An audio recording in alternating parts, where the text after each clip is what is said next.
Kings 7. Solomon took 13 years to build his palace. Wait a minute. It took 7 years to build the temple. It's going to take 13 years to build his palace. Why is his palace bigger? Why is his palace taking longer? We'll see what it says when we get to the dimensions of it. Perhaps it's he put less workers on it. It was less important. Or maybe it was part of it was built, he's living in it, and they just keep doing expansion projects. So he named it the Palace of the Lebanon Forest. It was 150 feet long, 75 feet wide, and 45 feet high. It had 2 rows of cedar pillars and cedar beams above the pillars. The roof above the beams, supported by the pillars, was all made of cedar. There were 45 beams, 15 per row. There were 3 rows of windows arranged in sets of 3. All the entrances were rectangular in shape, and they were arranged in sets of 3. He made a colonnade 75 feet long and 45 feet wide. There was a porch in front of this, and the pillars and the roof in front of the porch. He also made a throne room called the Hall of Judgment, where he made judicial decisions. It was paneled with cedar from floor to the rafters. The palace where he lived was constructed in a similar way. He also constructed a palace like this hall for Pharaoh's daughter, whom he had married. All these were built with the best stones, chiseled to the right size and cut with saws on all sides.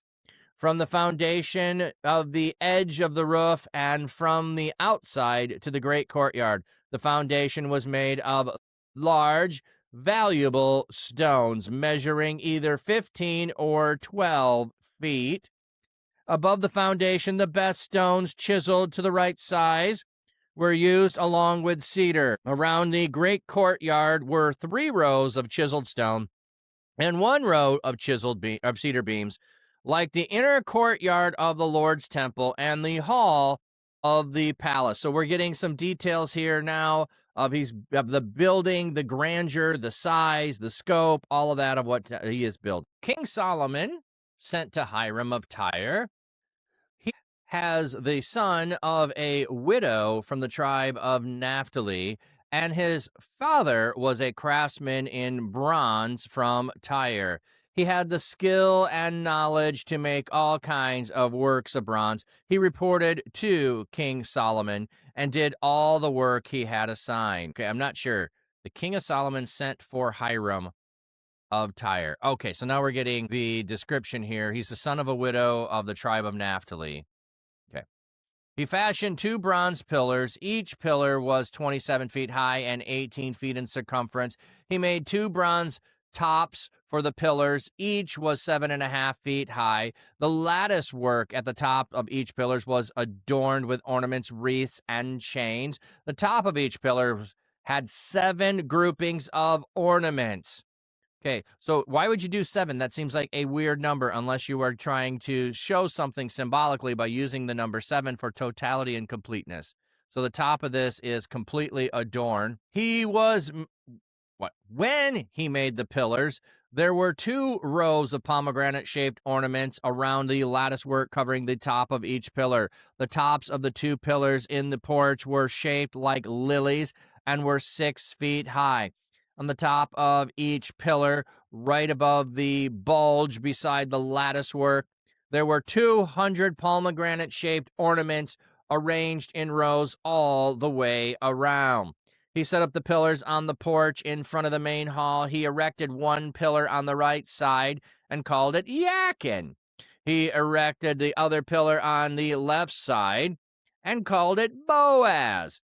The top of the pillars were shaped like lilies, so that the construction of the pillars was complete. So we're getting more decoration here, but we got pillar names that are made. So what does Jachin mean here?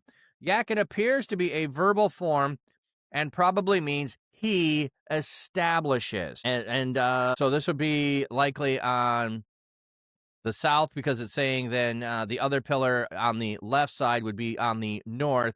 called it Boaz. The meaning of the name Boaz is uncertain.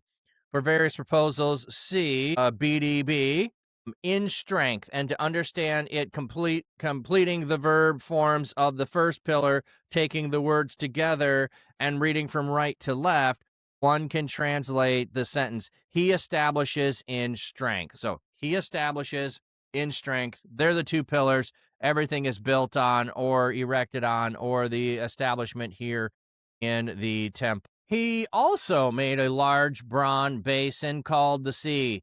It measured 15 feet from rim to rim, was circular in shape, and stood 7.5 feet high. Its circumference was 45 feet. Under the rim, all the way around, it were round ornaments arranged in settings 15 feet long. The ornaments were in 2 rows and had been cast with the sea. The sea stood on top of 12 bulls, 3 facing north, 3 facing westward, 3 facing southward, and 3 facing eastward. The sea was placed on top of them, and they all faced outward. Okay, so what I'm not sure here, if the 7.5 feet high is when it's on top of the bulls that it is there, if it's giving the total dimension, or the depth of this sea of containing water is that deep. I don't think it needs to be that deep. The bowl could be really shallow. You don't necessarily need the depth of anything there. Okay, so, and then we have the bowls that are underneath the sea, and 12 bulls. Why 12? Well, in one way, there are 12 tribes. So we have 12 being the strength, the tribes, the bulls, maybe being symbolized there as the strength holding up the sea. So 3 facing each direction, 4 directions, 4 cardinal directions, every directions, 3 bulls for each, because you're dividing up the 12, so they're all there holding it up. It was 4 fingers thick, and its rim was like that of a cup shape, like a lily blossom. It could hold up to 12,000 gallons. So, let's see, 12,000 gallons. How much is that? Yeah, it's definitely bigger. Well, it's 45 feet across, so that's bigger than my pond, everybody. That is definitely bigger than my pond. He also made the 10 bronze movable stands. Each was 6 feet long, 6 feet wide, and 4.5 feet high. Well, that's an interesting question. How many bulls of Bashan are there? I don't know if it ever numbers them. That's a fascinating question. Let's go ask Venture A. Tomorrow, welcome in. I don't know if it'll have an answer, but so Psalm 22 says, many bulls have surrounded me, specifically strong bulls of Bashan. The Hebrew culture perspective, this is powerful imagery. Bashan was famous for its rich pasture east of Jordan, which produced excellently long, large, and strong cattle. The bull imagery also spiritual overtones of ancient Near East culture. Bulls symbolize strength and royal power and were connected to Baal worship in the region. So David's metaphor, okay, blah, blah, blah. Don't see anything there that numbers the bulls of Bashan. But interesting question there. Interesting question. You didn't know that the band Papa Roach, at least you have written one Christian song. You just saw it on Instagram. I don't really know the band. I've heard of them, but I couldn't tell you their song from a Taylor Swift song. Couldn't tell you the difference. So, okay. So we have the movable stands. So it's interesting that we're still moving in the direction of more things being built. Okay. The stands were constructed with frames between the joints. On these frames and joints were ornamental lions, bulls, and cherubim. Under the lions and bulls were decorative wreaths.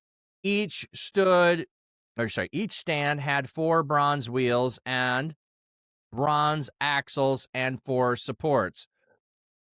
So, sounds like we've got movable stands here that are going to be able to move around. 10 movable stands. Okay, they're movable because there's wheels on them. I was just thinking they were portable.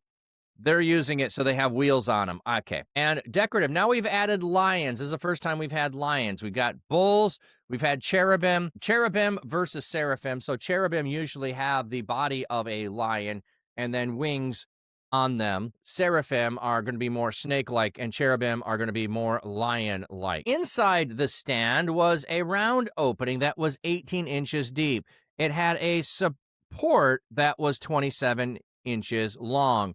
On the edge of the opening were carvings in square frames. The four wheels were under the frames, and the crossbars of the axles were connected to the stand. Each wheel was 27 inches high.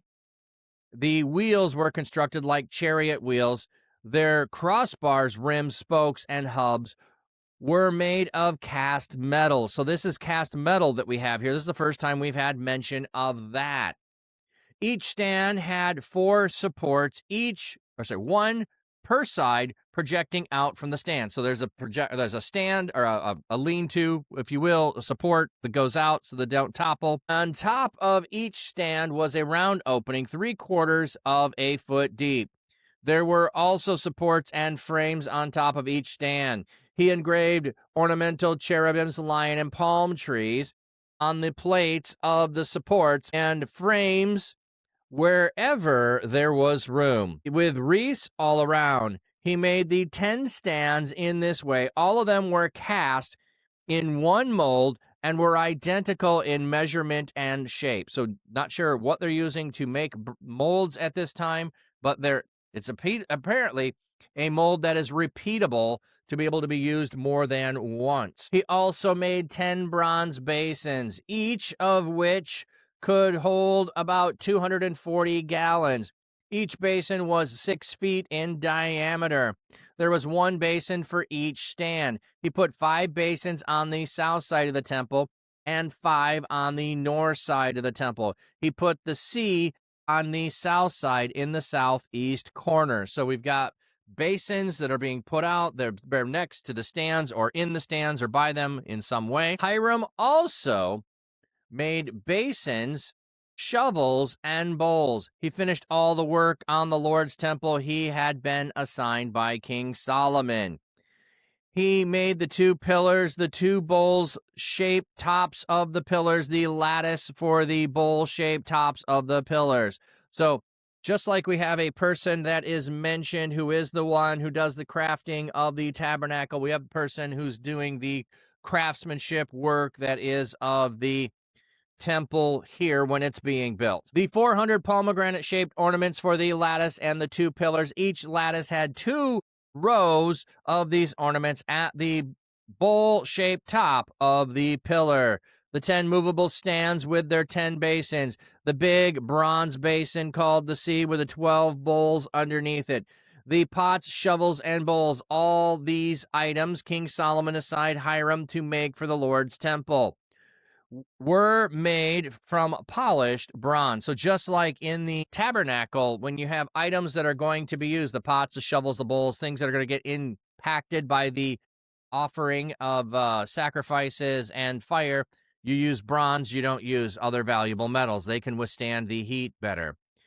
The king had them cast in earth foundries in the region of the Jordan between Succoth and Zarethan.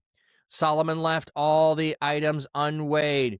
There were so many of them, they did not weigh the bronze. So we didn't get a measurement of anything here. We did have a bunch of measuring of what the weight of everything was making the tabernacle here. There's so much, we're not even going to bother to weigh the bronze. Solomon also made all these items for the Lord's temple: the gold altar, the gold table on which he kept the bread of presence. Now, one question I have is, why does he need to make these items? Would they not still be around for the tabernacle? Wouldn't they potentially still be around from the tabernacle? We have that the ark is still there. And along with the ark was the altar of incense, all of the golden lampstands, the altar that was made. So, and then the table for the bread of presence. All of those had been made. What has happened to them since? We haven't had them being mentioned repeatedly. Maybe they're gone. Maybe something's happened to them. We do know that they lost the ark at one point, but the ark was returned. So maybe along the way, those other items have disappeared. Don't know. But I'm just asking the question here. The pure gold lampstands at the entrance of the inner sanctuary, 5 on the right and 5 on the left. the gold flower-shaped ornaments, lamps, and tongs, the pure gold bowls, trimming shears, basins, pans, and censers, and the gold door sockets for the inner sanctuary, the most holy place, and for the doors of the main hall of the temple. When King Solomon finished construction the Lord's temple, he put the holy items that belonged to his father David, the silver, gold, and other articles in the treasury of the Lord's temple. So we've got everything being completed, everything being listed, and then storage beginning to, here are the treasures of the house of God, the temple of God. We're putting all of those in there. We're supposed to get ready